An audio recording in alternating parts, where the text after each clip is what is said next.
Buenos días a todos y nuevamente muchas felicidades a todas las damas.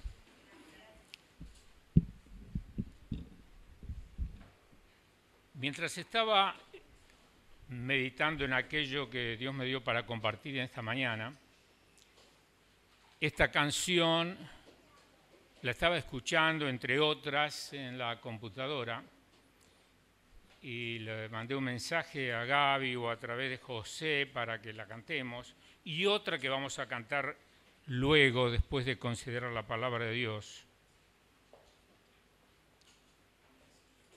Y es mi oración al Señor que esta mañana nosotros tengamos respuesta, cada uno, no solamente las damas, con respecto a que nosotros estamos aquí, hemos venido con una razón de ser. Y si hasta ahora no lo puedes articular, no puedes decir para qué estoy aquí y cómo encajo dentro de los propósitos eternos de Dios para mi vida, te pido que lo tomes muy en serio, porque el que no sabe para qué existe es igual que aquel que no sabe hacia dónde va. Va a pasar por esta vida siendo intrascendente y no va a llegar a ninguna parte. Si no sabes para qué estás dentro de los propósitos de Dios y hacia dónde vas y cuál es la razón tuya de ser hasta el fin de tu día, y no puedes llegar, si eres consciente al exhalar el último suspiro en tu vida, y decir, he acabado la obra que Dios me dio que haga. Y eso no es prerrogativa únicamente de Jesús. En la Escritura lo leemos de muchas personas que supieron cómo encajaban dentro del plan de Dios, vivieron consecuentemente, quiere decir, de acuerdo a ese plan, y partieron diciendo, como Pablo, yo he acabado la tarea que recibí en el Señor Jesús. O sea, si no eres capaz ahora de escribirlo en esta época de tu vida, porque eso puede ir cambiando, puedes ir terminando una etapa y escribes otra declaración de propósito, pero si no lo puedes hacer, necesitas tomarte tiempo y lograrlo. Preguntártelo delante de Dios o buscar quien te pueda ayudar. ¿Para qué estoy aquí? Creo que tenía 16 años, recién me había convertido, y recuerdo hasta el día de hoy haberle pedido al Señor, Señor, yo quiero que lo que leo en tu palabra lo pueda experimentar. Señor, no puedo entender o no quisiera experimentar que tu voluntad para con el ser humano y para conmigo, lo tomé muy personal, sea algo que queda confinado a 2000 años atrás y que no tiene nada que ver conmigo hoy. Y le pedí fervientemente al Señor, Señor, quiero vivir y quiero experimentar los poderes de tu palabra. Y hoy, después de ya más de 50 años de esa oración,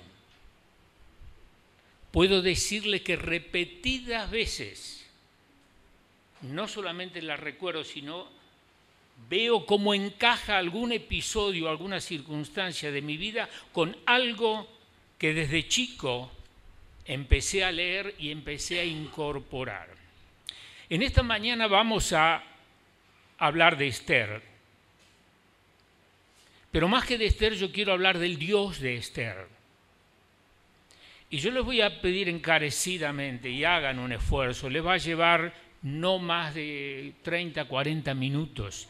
Lean todo el libro de Esther. Una de las primeras cosas que se van a sorprender es que es el único libro en la Biblia donde no aparece la palabra Dios, ni Jehová, ni Señor, nada. Tal es así que algunos eruditos han pensado que no es un libro inspirado divinamente porque es distinto a los demás 65 libros. Empieza, finaliza, aparentemente Dios no aparece, su nombre en ninguna de las formas. Es una narrativa, a mí me encanta la narrativa, inclusive la utilizo mucho en la exposición, cuando tengo que dar conferencias y demás, y es la manera en que uno puede entender muchísimo, recibir mucho contenido y entender muchísimas verdades. Y es la narrativa del episodio de un pueblo. Y vamos a ir ahora, creo que aquí tenemos ya el PT y aquí estamos. ¿Cómo vamos acá? A ver cómo lo activa el técnico. Vamos a ir ahora, primeramente voy a pasar algunas diapositivas rápidas nomás para ubicarnos en el cuadro histórico. Acá es, ahí estamos.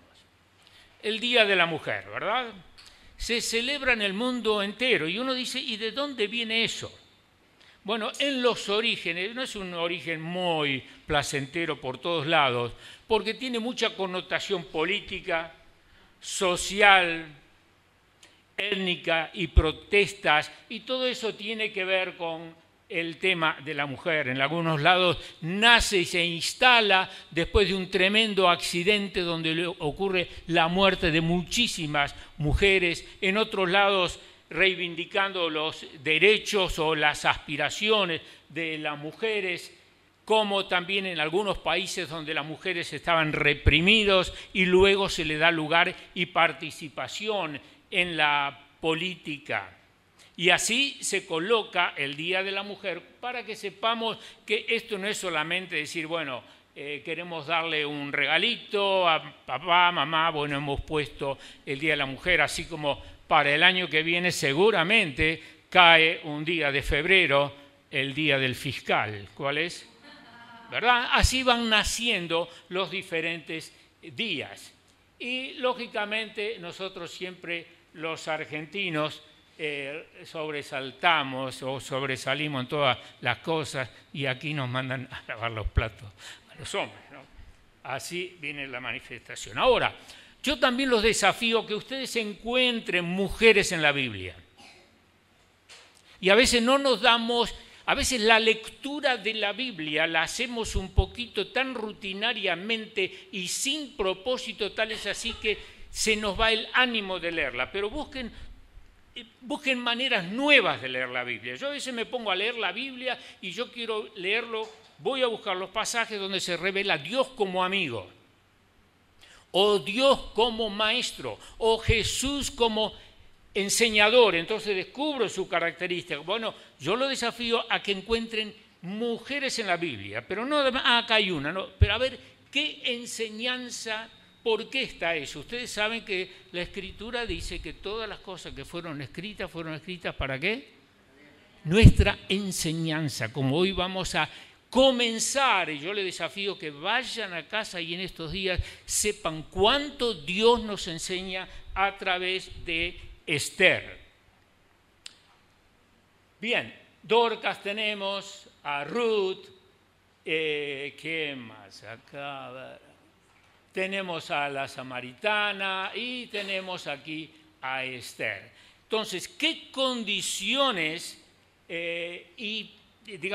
había alrededor de Esther? ¿Cuáles eran las características para que sea la mujer que ella fue y que a nosotros, nos va a tomar tiempo, o nosotros nos tomamos tiempo para considerar a esta mujer de la Biblia? ¿Cuál fue su protagonismo en la historia de la humanidad?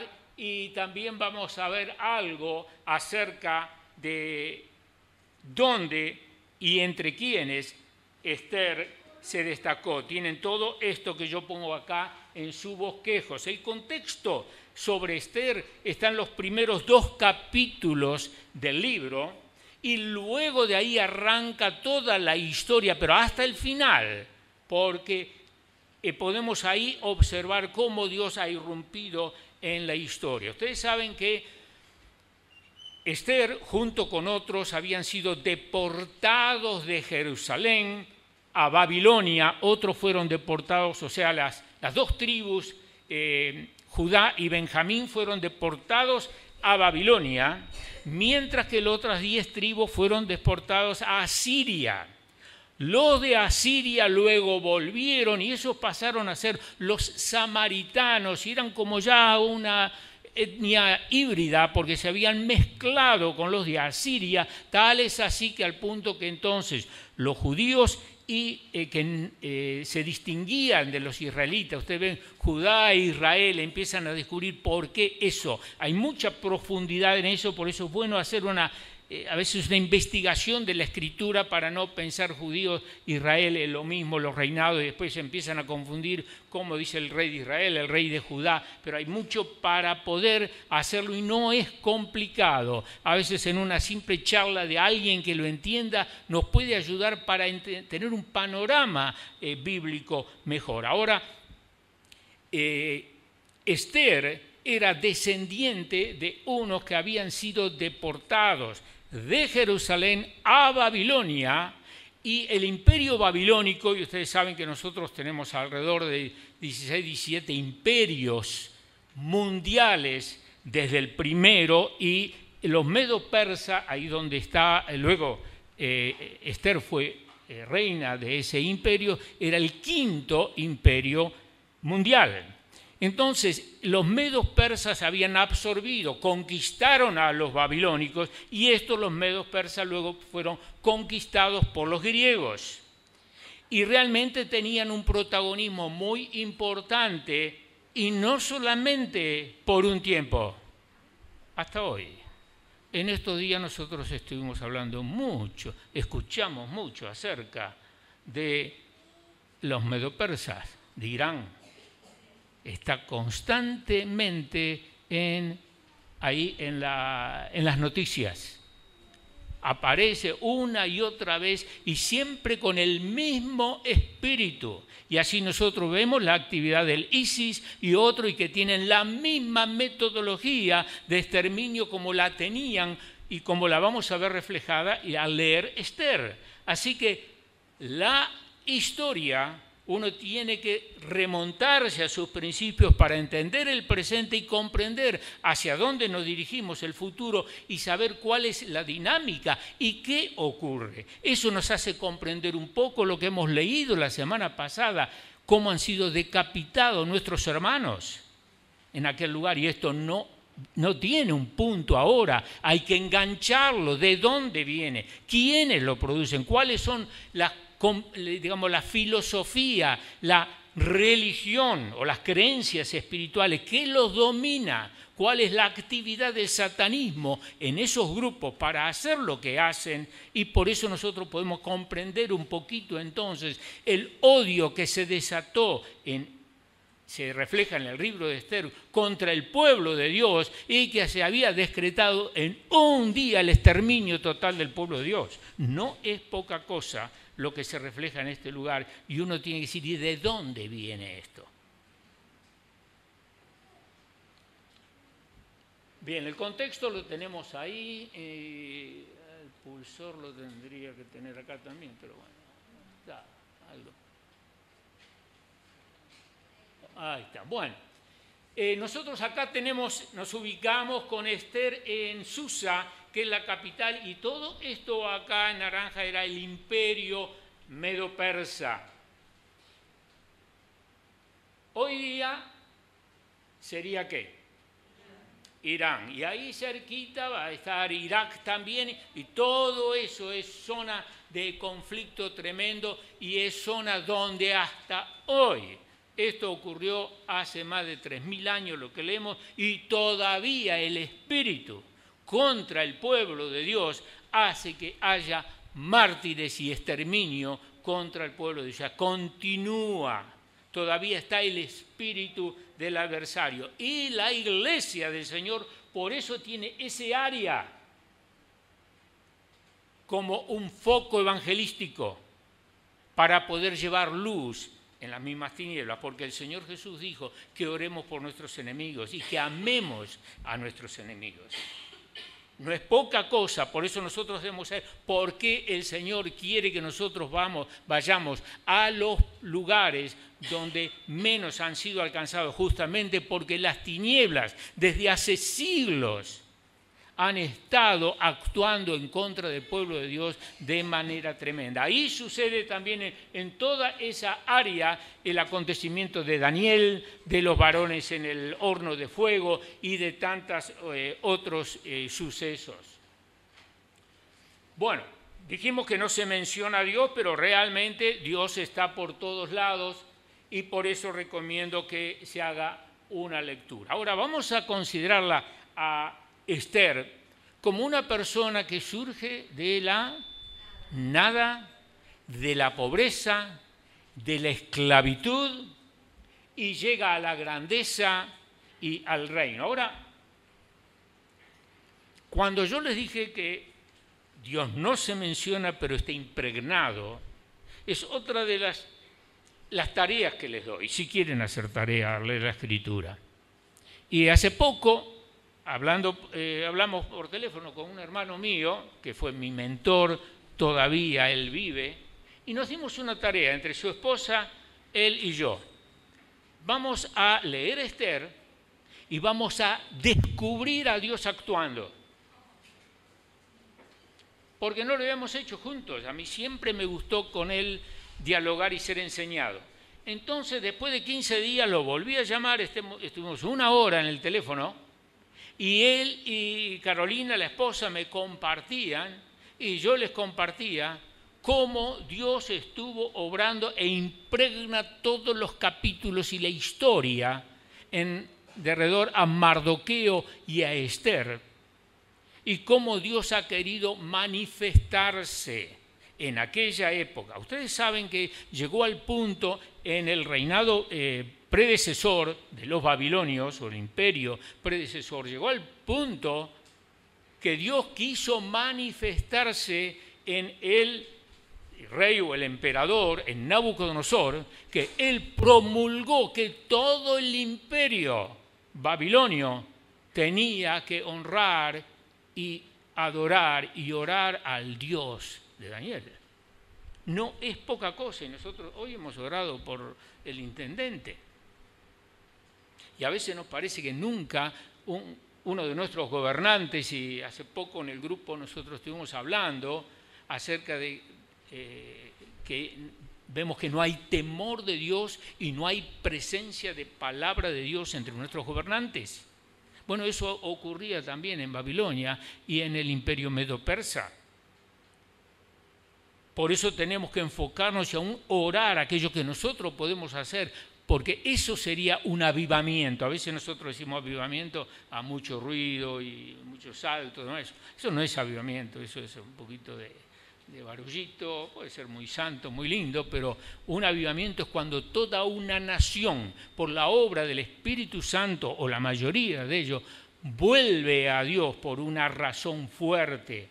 Aquí nosotros podemos ver en este libro y en este obrar de Dios cómo Él quiere manifestarse en la oscuridad y mostrar su señorío allí donde no se le reconoce. Entonces nosotros tenemos que buscar, al leerlo, buscar en nuestras vidas.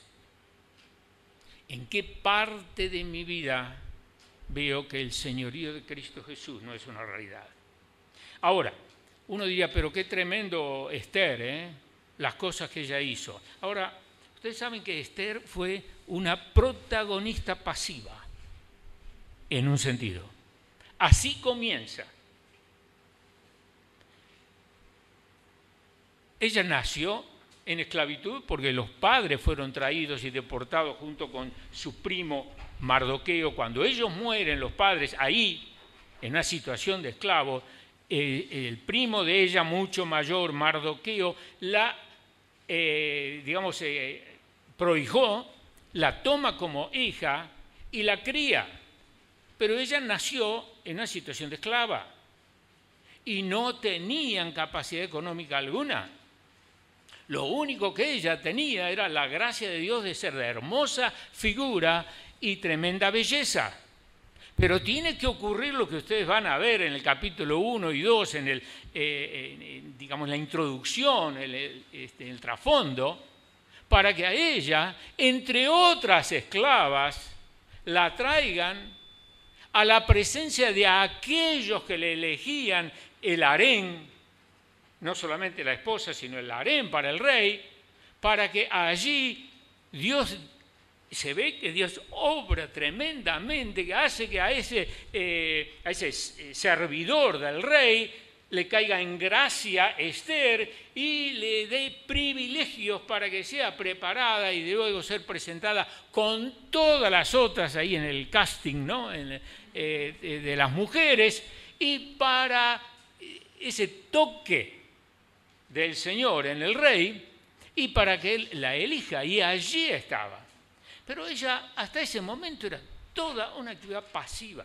Ahora, fíjense que no se trata entonces, como dice la Escritura, y ahí empezamos a relacionar la palabra, no se trata del que quiere ni del que corre, no se trata de ejército, ni de caballo, ni fuerza de hombre, ni habilidad humana, sino se trata de la sabiduría, de la gracia y de los tiempos de Dios. Pero aún pasivamente uno tiene que hacer protagonismo y estar disponible y dispuesto para la obra de Dios.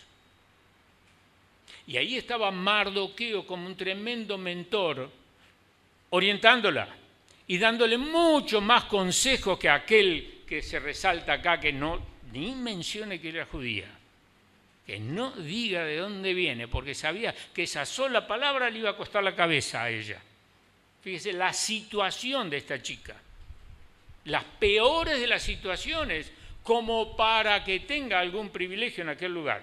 Pero así es nuestro Dios. Le importa poco y nada lo que tenemos, lo que sabemos y quiénes somos.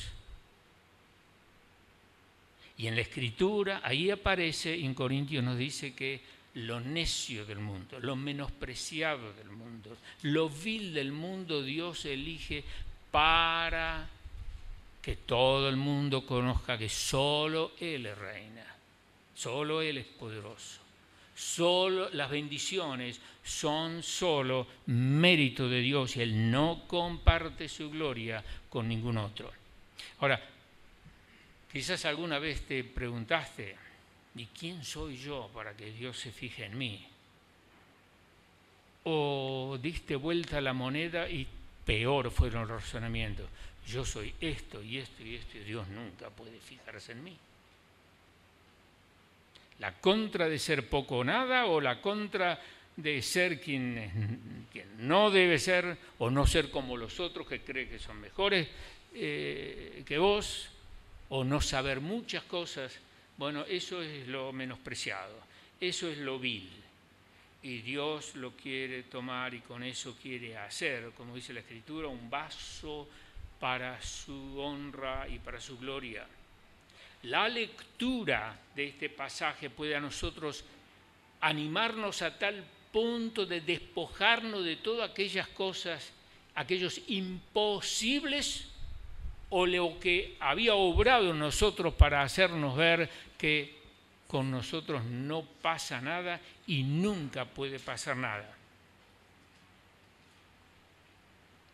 Sin embargo, puede ser que hoy mismo, si recapacitamos y si entramos en la presencia de Dios con un corazón abierto, leyendo esa palabra de Dios, podamos nosotros entenderlo a Dios de otra manera y entender la historia de nuestra vida y la razón de ser desde otro ángulo y desde otro punto de vista. Claro, quizás seamos como un árbol que es de una especie, un ciruelo, una higuera, un naranjo, pero que por algunas condiciones en el huerto donde estamos plantados no dio fruto hasta ahora o muy poco o nada.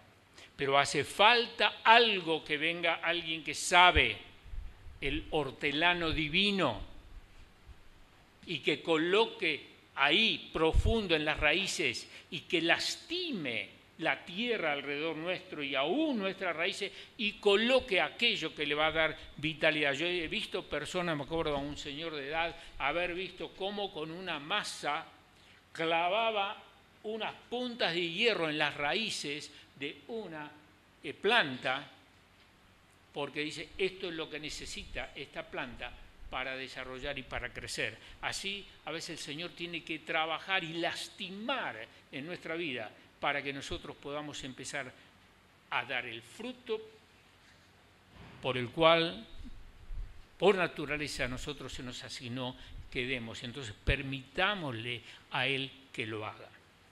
Pero es obra de Dios. Esa es la forma que Dios opera.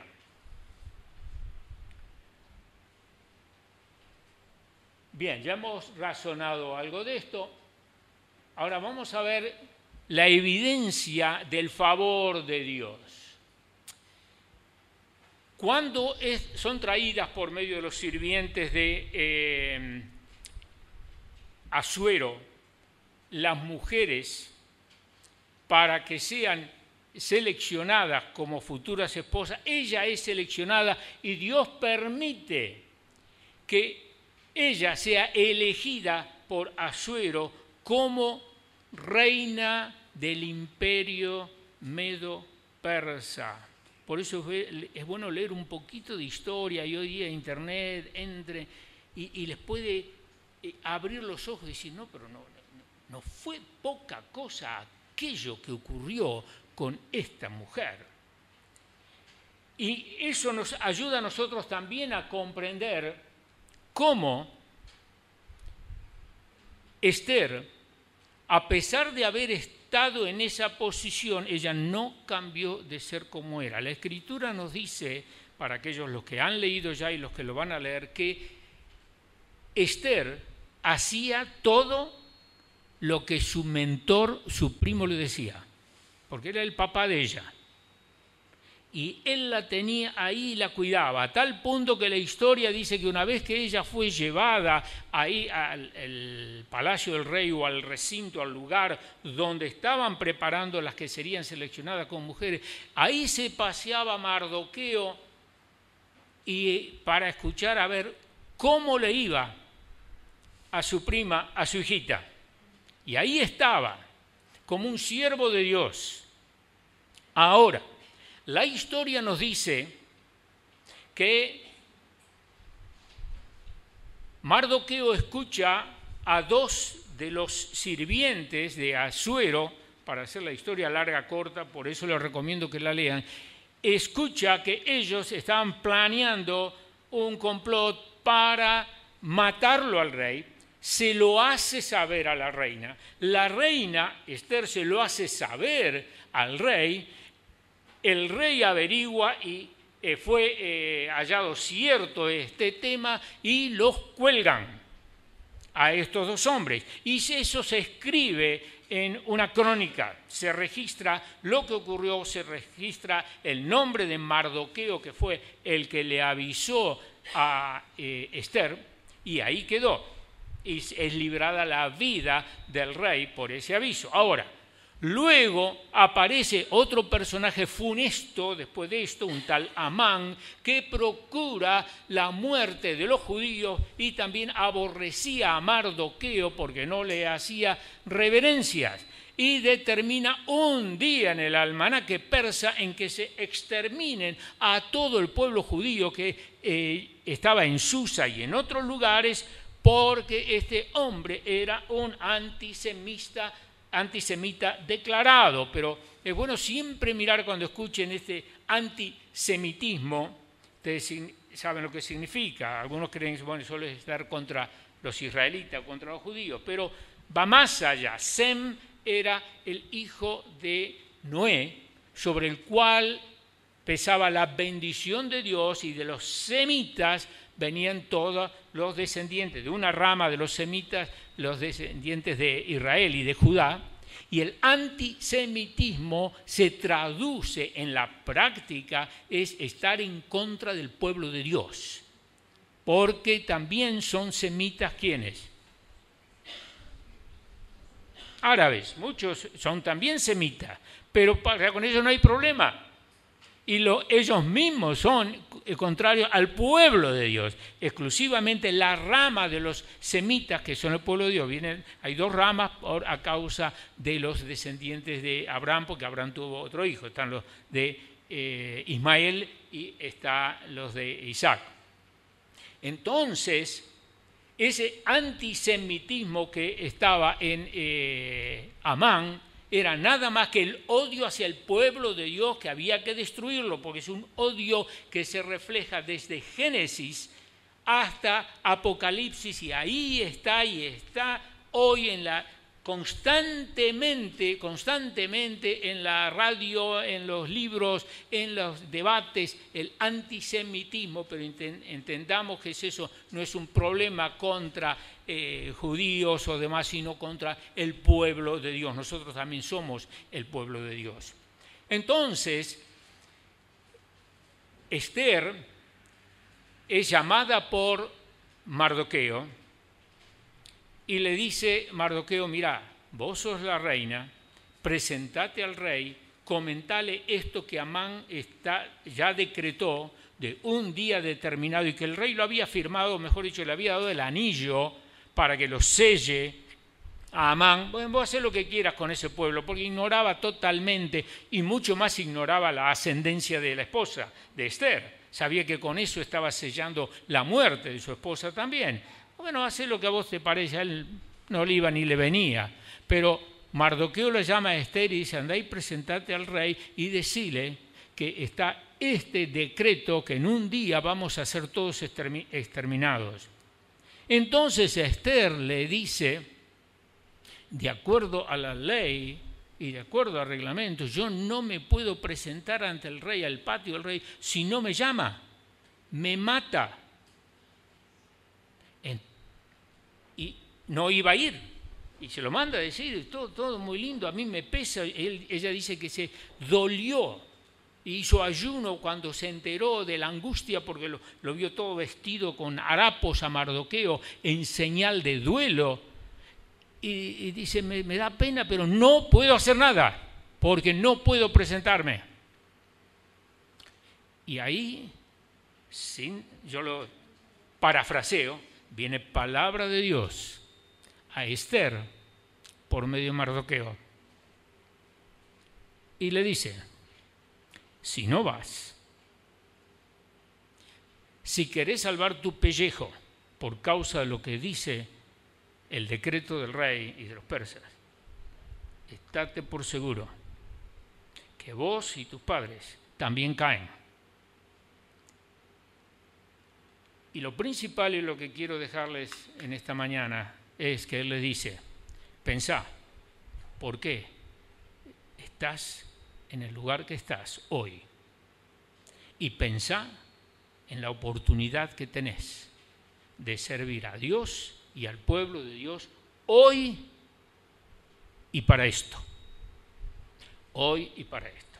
Ustedes saben que nosotros a veces estamos con grandilocuencias y nos ponemos a hacer planes para toda la vida y planes con todas las personas, cuando hoy en Río Ceballos precisan un colchón, o precisan 1.000 pesos o 5.000 pesos que podamos dar, o precisan que vayamos a un lugar y mandemos un paquete de arroz,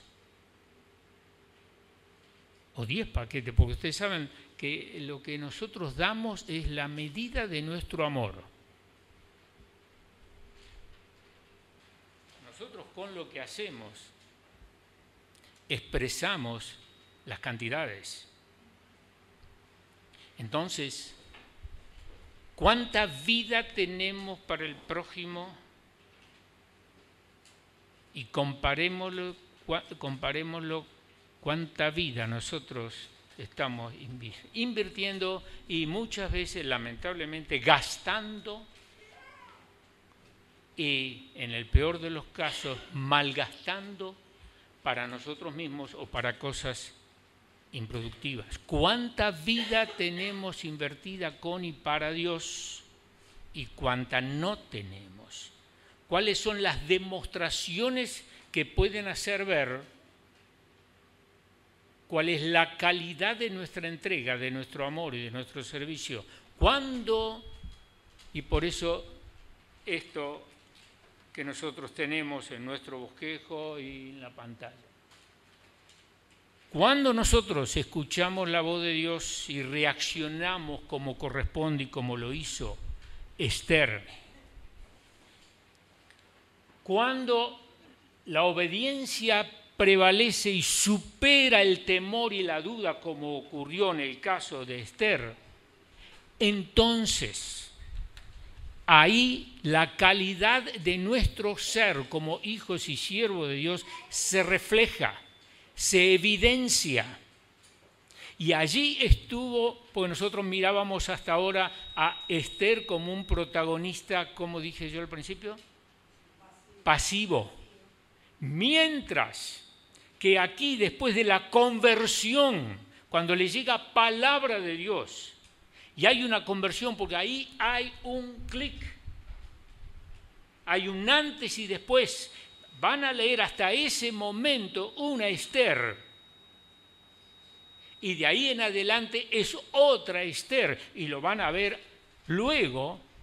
De ese momento usted va a decir, no puede ser que esta mujer a partir de ese momento empezó a hacer todo lo que hizo, de invitándolo a Amán, a eso que quería matar, a un banquete y después a un segundo banquete, e hizo esto y lo otro. Ya ahí era otra persona. Porque cuando Dios nos penetra y cuando nosotros recibimos palabra de Dios y reaccionamos correspondientemente, entonces nosotros mismos podemos sorprendernos de qué pasó en mí. Pero ahí entendemos entonces, como dije al principio, el obrar de Dios, y en este caso a través de su palabra que le llega a través de su mentor y de aquel que Dios tenía preparado para su vida, y aquel que estaba ahí por la ventana del palacio, iba y venía, yo me lo imagino, a ese viejito ahí que le molestaba tanto a Amán, porque era tremendo, era un aguijón. Era ahí un clavo remachado para Amán, la presencia de este judío. Pero Dios así obra y Dios así nos rodea. Y nosotros leemos tantas veces, delante y detrás me rodeaste, sobre mí pusiste tu mano. Ahora hay tantas cosas que nosotros leemos y no digamos, traspolamos, queda acá escrita, y a ver, ¿y esto en mí? ¿Cómo funciona? ¿O funcionó alguna vez? Ustedes saben que a veces nosotros tenemos muy lejos. En un sentido, era la razón por la cual los israelitas, cuando recibieron la palabra de Dios, y ustedes saben que la palabra de Dios al pueblo le llegaba en forma de pergaminos, pero también, porque el pergamino tenía el sacerdote y ¿quién más? Una copia, ¿quién la tenía? El rey. Pero ¿qué tenía el pueblo? Tenía las filactelias, quiere decir que eran tiras en donde estaba escrita la palabra de Dios, principalmente los 10 mandamientos. ¿Y dónde estaban esas filactelias? En el brazo, quiere decir en el hacer, en cajitas que se la ponían, la tenían en la mente, y la tenían también ¿dónde? En las puertas, en los postes, ahí, a la vista. O sea, el ser impregnado con la palabra de Dios, porque eso produce los cambios, igual cuando le vino la palabra de Dios por Mardoqueo a Esther y resultó en otra Esther. Yo no sé si te daría miedo ser otra persona a partir de ahora. Pero quizás has leído la historia de creyentes que fueron otros después de un momento de haber leído un solo versículo o haber estado en una reunión. Digo, yo fui otro.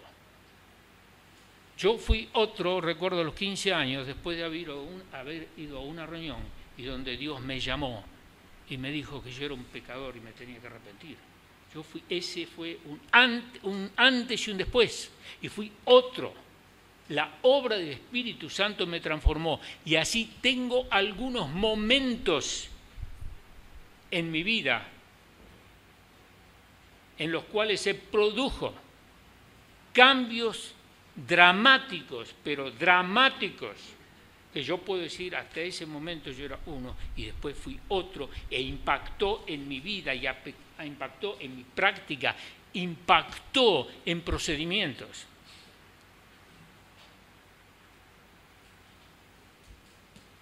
Y mi deseo es que te sometas a esa obra del Espíritu de Dios, y que cuando leas la historia de Israel, de Esther en sus detalles, te dispongas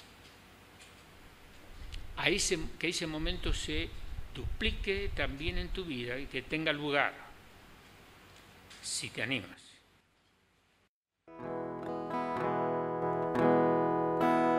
Aunque mis ojos no te puedan ver, te puedo sentir, sé que estás aquí. Aunque mis manos no pueden tocar tu rostro, Señor, sé que estás aquí.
Aunque mis ojos no te puedan ver, te puedo sentir,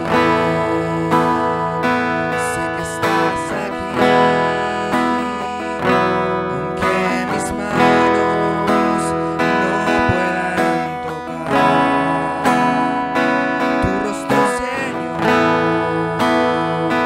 sé que estás aquí.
Gracias porque tú estás aquí, como estuviste con Esther,